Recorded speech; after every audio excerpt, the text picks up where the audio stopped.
الشیطان الرجیم بسم اللہ الرحمن الرحیم الحمد للہ والصلاة علی اہلہا اما بعد اللہم اجعلنی فیہ محبا لأولیائک ومعادیا لأعدائک مستنا بسنت خاتم انبیائک یا عاصم قلوب النبیین۔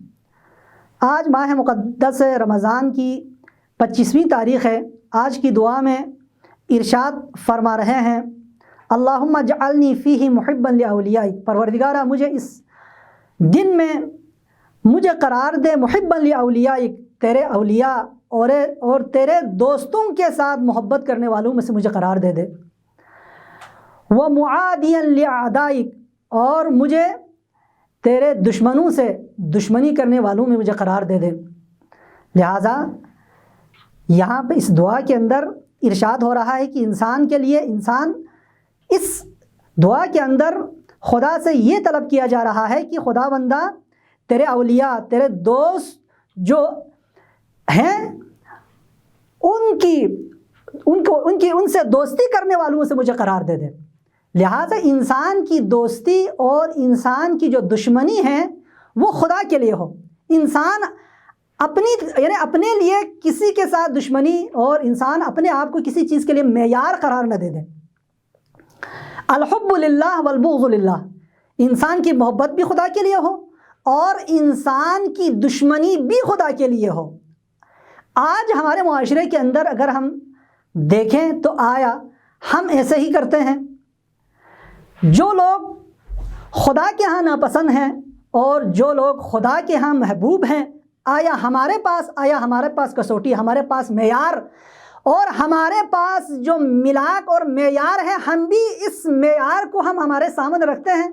ایک مومن آدمی جو خدا کے ہاں بہت ہی محبوب ہے، آیا آپ اور میرے پاس بھی وہ محبوب ہے؟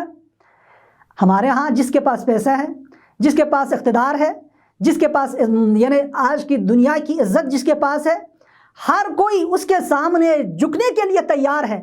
لیکن ایک الہی بندہ جس کے پاس کچھ نہ ہو تو لیکن اس کے ساتھ کوئی دینے والا نہیں ہوتا اور اس کے ساتھ تعاون کرنے والا نہیں ہوتا اور اس کی عزت کرنے والا نہیں ہوتا۔ لہٰذا انسان کے لیے معیار اور ملاک کیا ہونا چاہیے؟ یعنی خدا، حب، ہماری محبت اور ہماری جو دشمنی ہے وہ خدا کے لیے ہو۔ ہم اپنے طور پر ہم کسی سے چونکہ میں ذاتی طور پر مجھے کوئی ایک فرد، ایک انسان پسند نہیں ہے، تو ہمارے ہاں یہی ہوتا ہے کہ ہماری سوسائٹی میں، ہمارے معاشروں کے اندر کہ مجھے جو بندہ پسند نہیں ہے میں اس کو معاشرے کے اندر اس طرح سے اس کی توہین اور تحقیر کر دیتا ہوں کہ جس کی کوئی حد نہیں۔ لیکن یقیناً اگر اس کی عزت اور اس کا مقام اور اس کی عظمت اگر خدا کے ہاں اگر اس کے لیے کوئی مقام ہو تو مجھے اگر وہ ناپسند ہے تو اس کا کوئی حیثیت نہیں ہے، چونکہ معیار کیا ہے؟ خدا ہے، معیار کیا ہے؟ رسول ہے، معیار کیا ہے؟ دین ہے، معیار کیا ہے؟ تقوی ہے۔ جو آدمی، خدا نے بھی کہا، آیت ہے کہ ان اکرمکم عند اللہ اتقاکم، خدا کے ہاں سب سے مکرم بندہ کون ہے؟ جس کے پاس تقوی ہے۔ لیکن ایک اسلامی معاشرے کے اندر ان چیزوں کا خیال نہیں رکھنا ہمارے معاشروں کے اندر انتہائی افسوسناک ہے۔ لہٰذا ان چیزوں پر عمل ہونے کی ضرورت ہے۔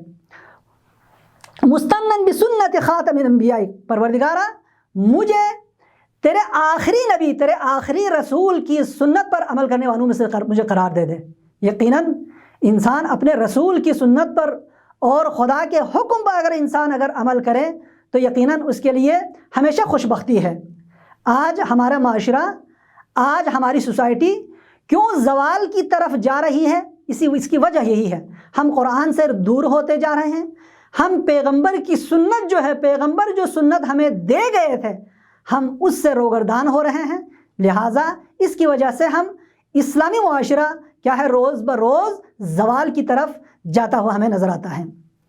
یا عاصم قلوب النبیین، اے انبیاء کے دلوں کی حفاظت کرنے والے۔ لہٰذا دعا کرتے ہیں پروردگارہ ہم سب کو اس ماہ مقدس میں زیادہ سے زیادہ تیری بارگاہ میں عبادت کرنے کی ہمیں توفیق عطا فرما۔